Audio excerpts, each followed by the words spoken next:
सिद्धि माई वो सिद्धि माई तोरे जस गाऊं। सिद्धि माई वो सिद्धि माई तोरे जस गाऊं। सिद्धि माई वो सिद्धि माई तोरे जस गाऊं।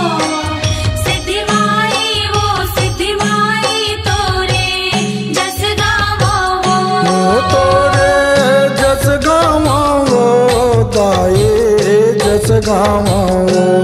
तोरे जस गाऊं दाए जस गाऊं। सिद्धि माई वो सिद्धि माई तोरे जस गाऊं। सिद्धि माई वो सिद्धि माई तोरे जस गाऊं।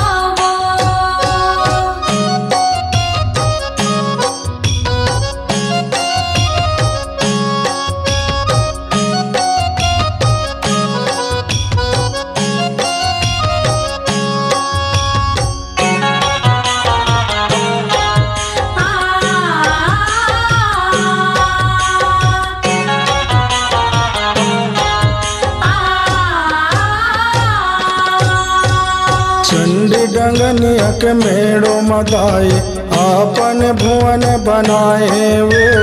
आपन भुवन बनाए ओ मैया आपन भुवन बनाए वो।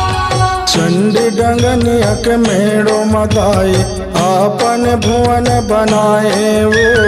आपन भुवन बनाए ओ मैया आपन भुवन बनाए वो। काल भैरव नरसिंह देवता काल भैरव नरसिंह देवता करते सुमिरन तो। सिद्धि माई वो सिद्धि माई तोरे जस गाऊं। सिद्धि माई वो सिद्धि माई तोरे जस गाऊं।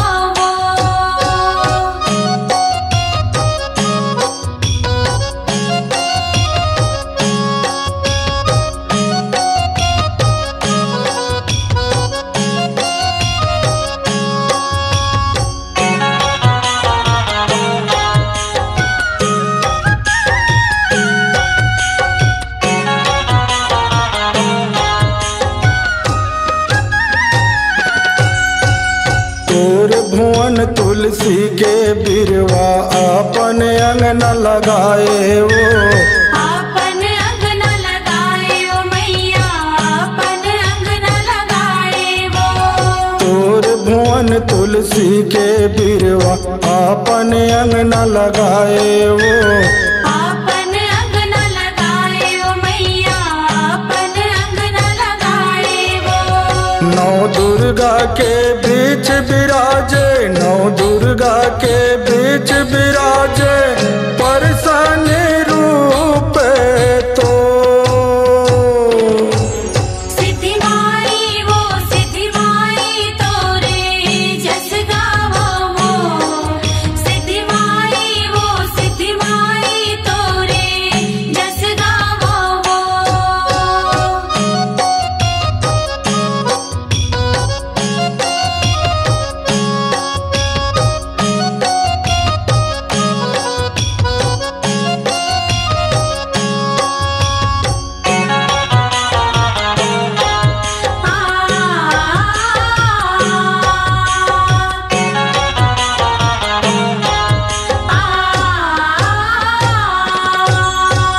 तोर महिमा बड़ भारी है दाए पार कोनो नहीं पावे वो।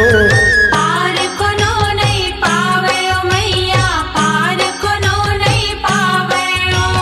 तोर महिमा बड़ भारी है दाए पार कोनो नहीं पावे वो। पार कोनो नहीं पावे ओ मैया पार कोनो नहीं पावे ओ। सबके दुख लाहर तच मैया सबके दुख लाहर तच मैया खड़े हवा हाथ जो। सिद्धि माई वो सिद्धि माई तोरे जस गाऊं। सिद्धि माई वो सिद्धि माई तोरे जस गाऊं।